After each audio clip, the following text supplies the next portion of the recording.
জীবনে কখনো হার মানবে না। হার মানা অর্থাৎ হার মানতে নেই। যারা হার মেনে নেয় তারা কিন্তু তারা কিন্তু বেশি দূর এগোতে পারে না।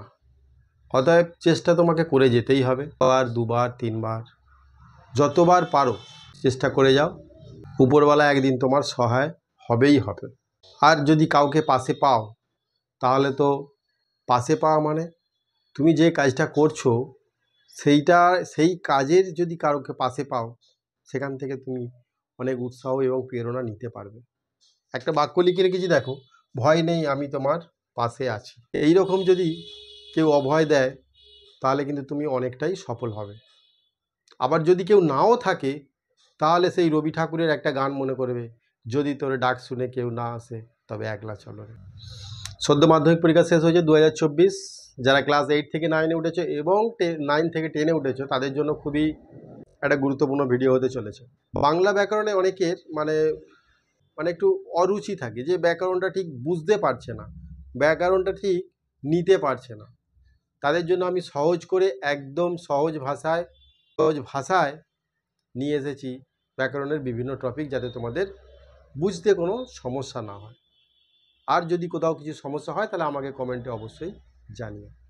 আজকের বিষয়টা হলো অনুসর্গ। তার আগে কয়েকটা বাক্য সম্পর্কে তোমাদের কিন্তু আগে একটা এক্সপ্লেন করে দিই। কি বলো তো? সাপটিকে লাঠি দিয়ে মারা হলো, এটা একটা বাক্য। রহিমের জন্য রাম জিতে গেল। পাহাড় থেকে ঝর্ণার জল পড়ছে, ভয় নেই আমি তোমার পাশে আছি। একদম সত্যি কথা, ভয় নেই, তোমরা একদম ভয় করবে না, আমি তোমাদের পাশে আছি। শিক্ষার্থী কেমন আছে তোমরা সব? বাংলা ব্যাকরণ বিধি চ্যানেলে তোমাদেরকে স্বাগত। আর এই সপ্তাহে যারা চ্যানেলটাকে সাবস্ক্রাইব করেছে তাদেরকে অসংখ্য ধন্যবাদ, এবং যারা সাবস্ক্রাইব করেনি তাদেরকেও ধন্যবাদ। আজকে আমি কি নিয়ে কথা বলছি বলো তো? এই দিয়েটা তুলে দাও, এই জন্যটা তুলে দাও, আর এই থেকেটা তুলে দাও, আর এই পাশেটা তুলে দাও। বাক্যটা এবার পড়ো, বাক্যগুলো এবার পড়ো। সাপটিকে লাঠি মারা হলো। কেমন একটু শুনতে লাগছে না? সাপটিকে লাঠি মারা হলো, লাঠিকে নিজে নিজে গিয়ে মেরে দিল। রহিমের রাম জিতে গেল। পাহাড় ঝর্ণা জল পড়ছে, ভয় নেই আমি তোমার আছি। এই বাক্যটা মানে অর্থটাই পাল্টে গেল, এবং অর্থপূর্ণ একটা বাক্য কিন্তু হলো না।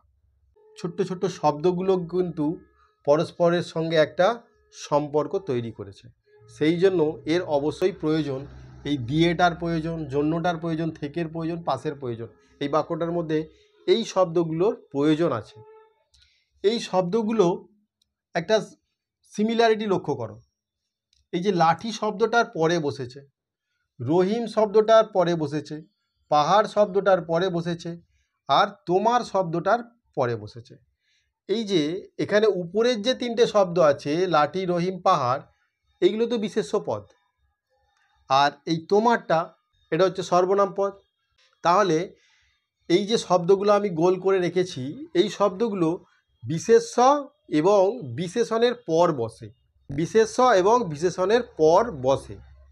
এই শব্দগুলো এক একটা পদ, এগুলো এক একটা পদ। এগুলো কি পদ? এই পদগুলোকেই বা এই শব্দগুলোকেই বলা হয় অনুসর্গ। অনু কথার অর্থ হলো, অনু কথার অর্থ হলো কি? পদ। আর স্বর্গ কথার অর্থ হলো অবস্থান। তাহলে নামটা তো একবারেই সার্থক হয়েছে। এই যে অনু মানে হচ্ছে পর, স্বর্গ মানে হচ্ছে অবস্থান। পরের অবস্থানে বসে। কার পরের অবস্থানে বসে? বিশেষ্য বা সর্বনামের পরে বসে।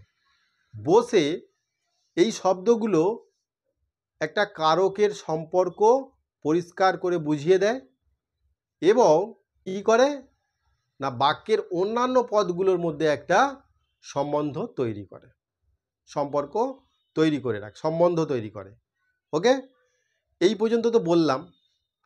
তাহলে এইগুলো হচ্ছে তোমার অনুসর্গ বা পরসর্গ বলে এগুলোকে। তাহলে অনুসর্গ ব্যাপারটা ক্লিয়ার হয়ে গেল। এবার তোমরা যদি সংজ্ঞা যদি লিখতে বলে যে অনুসর্গ অ্যাকচুয়ালি কাকে বলে, তাহলে তোমরা কি লিখবে? তাহলে তোমরা এইভাবে লিখবে, যে সকল শব্দ বা বিশেষণের পরে বসে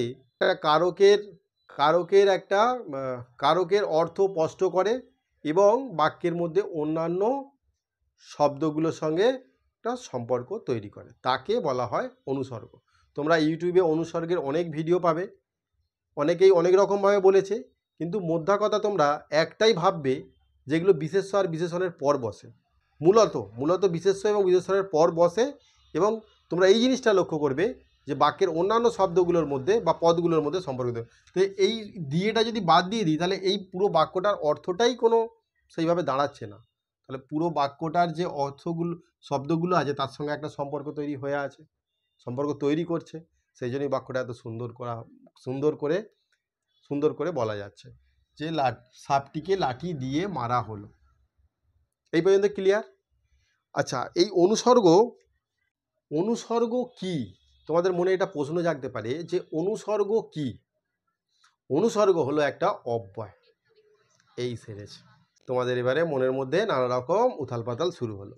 অনুসর্গ যদি অব্যয় হয় তাহলে অব্যয় আলাদা, অনুসর্গ তো আলাদা, কিন্তু না, অনুসর্গ হলো এক প্রকার অব্যয়। কেন অব্যয়? অব্যয় তোমরা ভাবো যে অব্যয় কাকে বলে? অব্যয় অর্থাৎ যার কোনো ব্যয় নেই তাকে বলা হয় অব্যয়। অব্যয়টাকে আগে বুঝো যে অব্যয় কাকে বলে। যার কোনো ব্যয় নেই, ব্যয় মানে খরচ নেই। কিভাবে খরচ নেই?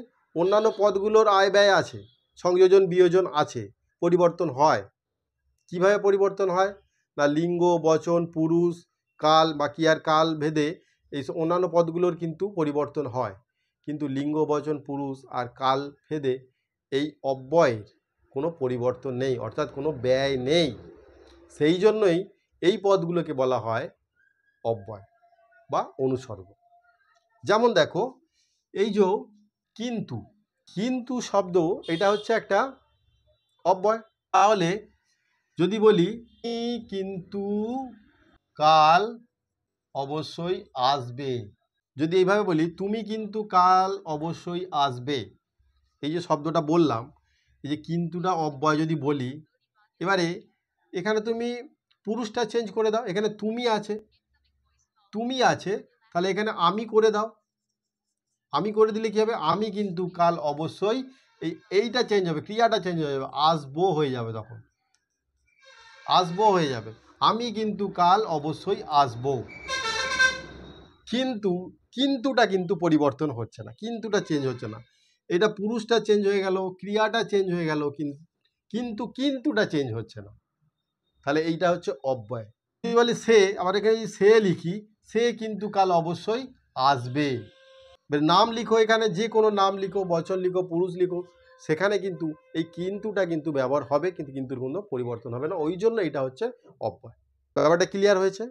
ধীরে ধীরে শেখো, বুঝে শেখো, তাহলে কিন্তু আরও পরিষ্কার হবে। এখন তো তোমরা বড় হয়ে গেছো, অর্থাৎ 9-এ যারা উঠে গেছো তাদের জন্য বলছি, আর যারা 8-এ পড়ছো তাদের জন্য এই ভিডিওটা খুবই একটা গুরুত্বপূর্ণ ভিডিও, এবং যারা চাকরির পরীক্ষা দিচ্ছ বিভিন্ন ধরনের তাদের ক্ষেত্রেও কিন্তু একটা গুরুত্বপূর্ণ ভিডিও হতে চলেছে। এইবারে কি জানবো? অনুসর্গ তো কি জানলাম, কোথায় বসে জানলাম, কাকে বলে জানলাম। এবার অনুসর্গ এবারে জানবো, এর অনুসর্গের আরেকটু ভেতরে ঢুকবো। অনুসর্গর ভেতরে ঢুকলে কি পাবো? না অনুসর্গের বিভাজন, অনুসর্গকে কটি ভাগে ভাগ করা যায়। অনুসর্গ মূলত দুটি ভাগ, সেই দুটি ভাগ কি? একটা হচ্ছে নাম অনুসর্গ আর দুই হচ্ছে ক্রিয়া অনুসর্গ। তাহলে অনুসর্গের দুটি ভাগ, একটা হচ্ছে নাম অনুসর্গ আর একটা হচ্ছে ক্রিয়া অনুসর্গ। এই যে নাম অনুসর্গ অর্থাৎ এগুলো হচ্ছে নামপদের সঙ্গে সম্পর্কযুক্ত, নামপদের সঙ্গে সম্পর্কযুক্ত, এই জন্য এইগুলোকে বলা হয় নাম অনুসর্গ। এইটাতে গেলে দুটো ভাগ। এইবার এর উৎস, অনুসর্গ কোথা থেকে এলো? অ্যাকচুয়ালি গঙ্গা নদীটা কোথা থেকে এলো? সেই হিমবাহ গঙ্গোত্রী থেকে তো, তাহলে সেক্ষেত্রে তার উৎসস্থল। তাহলে অনুসর্গের উৎস অনুযায়ী অনুসর্গকে আবার কিন্তু তিনটে ভাগে ভাগ করা যায়। তৎসম অনুসর্গ, তদ্ভব অনুসর্গ, তিন হচ্ছে বিদেশি অনুসর্গ। এই যে উৎস স্থান অনুসারে অনুসর্গকে কিন্তু তিনটি ভাগে ভাগ করা হয়, একটা হচ্ছে তৎসম, আর একটা তদ্ভব, আর একটা হচ্ছে বিদেশি। তাহলে তৎসমটা কি? তোমরা তৎসম শব্দ জানো, তৎসম শব্দ কাকে বলে? না যেই শব্দগুলো সংস্কৃত শব্দ থেকে ডাইরেক্ট বাংলায় এসে গেছে, কোনো পরিবর্তন না হয়ে, সেগুলোকে তৎসম শব্দ বলে। ঠিক অনুসর্গও তাই, যেই অনুসর্গগুলো সংস্কৃত ভাষাতে ব্যবহার হতো সেইগুলো কিন্তু বাংলা ভাষাতেও ব্যবহৃত হচ্ছে। সেই জন্য সেই সব অনুসর্গগুলোকে বলা হয় তৎসম অনুসর্গ। যেমন দেখো, ধরো বিনা বা ব্যতীত, কর্তৃক, অপেক্ষা, আরও আছে ইত্যাদি। এইগুলো হচ্ছে সংস্কৃততেও ব্যবহার হয়, আবার বাংলা ভাষাতেও ব্যবহৃত হচ্ছে। যেমন তুমি বিনা আমি আধা। ব্যতীত মানে হচ্ছে ছাড়া, কর্তৃক মানে হচ্ছে দ্বারা দিয়া কর্তৃক, আর অপেক্ষা তুমি জানো শ্যাম অপেক্ষা রাম বড়, এইরকম আর কি। তদ্ভব অনুসর্গ যেগুলো সংস্কৃত ভাষা থেকে এসেছে প্রাকৃত ভাষায়, প্রাকৃত ভাষা থেকে এসেছে বাংলা ভাষা, একটু পরিবর্তন হয়ে গেছে। সেই জন্য তদ্ভব আর বাংলা এটা দেশীয় অনুসর্গ যেগুলো, সেগুলো কিন্তু বোঝার উপায় নেই। সেই যেরকম এই অনুসর্গগুলো আছে, যেমন পাশে, কাছে, তারপরে সামনে, তারপরে আছে ভিতর, মাঝে ইত্যাদি। পাশে, কাছে, সামনে, ভিতর ইত্যাদি। এইগুলো হচ্ছে তদ্ভব অনুসর্গ এবং দেশি বাংলা অনুসর্গ। আর বিদেশি অনুসর্গ কি? বিদেশি অনুসর্গগুলো দেখো, এগুলো বিদেশি বিভিন্ন দেশের যে অনুসর্গ, যেমন ধরো বনাম, বরাবর, বনাম বরাবর, বাবদ, দরুন, এই সবগুলো হচ্ছে বিদেশি অনুসর্গ, আরও আছে। আর ক্রিয়া অনুসর্গটা কি? ক্রিয়া অনুসর্গ হচ্ছে অসমাপিকা ক্রিয়া দিয়ে যে অনুসর্গগুলো তৈরি হয়ে আছে, সেইগুলোকেই বলা হচ্ছে ক্রিয়া অনুসর্গ। দেখো সংজ্ঞাতে কি বলেছিলাম, যে বিশেষ্য বা বিশেষণ পদের ঠিক পরেই একটা শব্দ বসে কারকের অর্থ স্পষ্ট করে এবং বাক্যের মধ্যে অন্যান্য শব্দগুলোর মধ্যে একটা সমন্বয় সাধন করে বা সম্পর্ক বজায় রাখে, তাকে বলা হয় অনুসর্গ। এটা সংজ্ঞাতে বলেছিলাম। তাহলে তোমরা তো বাকি অংশটা জানো, কিন্তু কারকের সঙ্গে কারকের অর্থ স্পষ্ট করে, অর্থাৎ সেটা কি? কারকের অর্থ স্পষ্ট করে আমি প্রথমে যে বাক্যগুলো লিখেছিলাম সেইগুলো বলো, যে লাঠি দিয়ে সাপটিকে মারা হলো।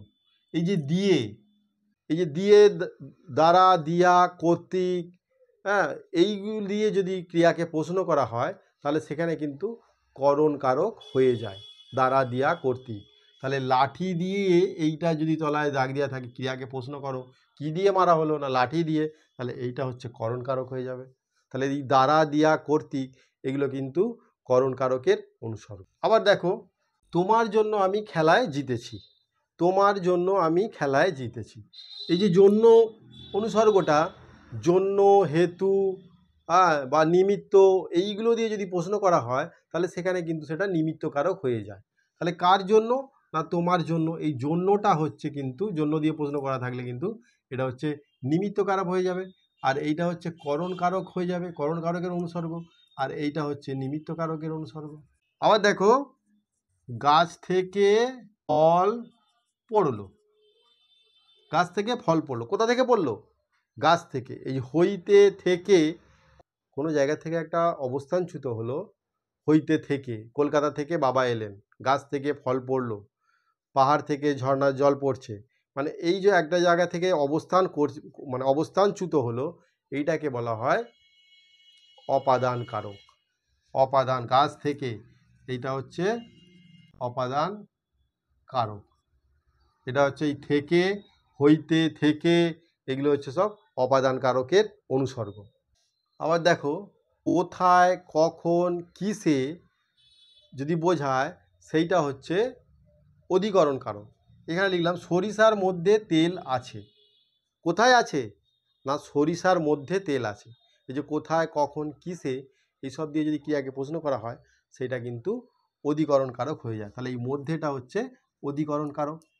তাহলে এই যে দ্বারা, দিয়া, কর্তৃক এগুলো হচ্ছে করণ কারকের অনুসর্গ, জন্য, হেতু, নিমিত্ত এগুলো হচ্ছে নিমিত্ত কারকের অনুসর্গ, আর হইতে, থেকে এগুলো হচ্ছে অপাদান কারকের অনুসর্গ, কোথায়, কখন, কিসে এগুলো হচ্ছে অধিকরণ কারকের অনুসর্গ। তাহলে আশা করি বুঝতে পেরেছো অনুসর্গের সঙ্গে কারকের সম্পর্কটা, এবং বাকি অন্যান্য যে বাক্যের মধ্যে যে পদগুলো থাকে তার সঙ্গে সম্পর্কটা। আশা করি ভিডিওটা তোমাদের ভালো লেগেছে। যদি ভালো লেগে থাকে লাইক, কমেন্ট অ্যান্ড শেয়ার করে দিও। বন্ধুদের মধ্যে গ্রুপ স্টাডি করে পড়ো, খুবই ভালো লাগবে। আর মন দিয়ে পড়াশোনা করো। থ্যাংক ইউ, ভালো থেকো সবাই।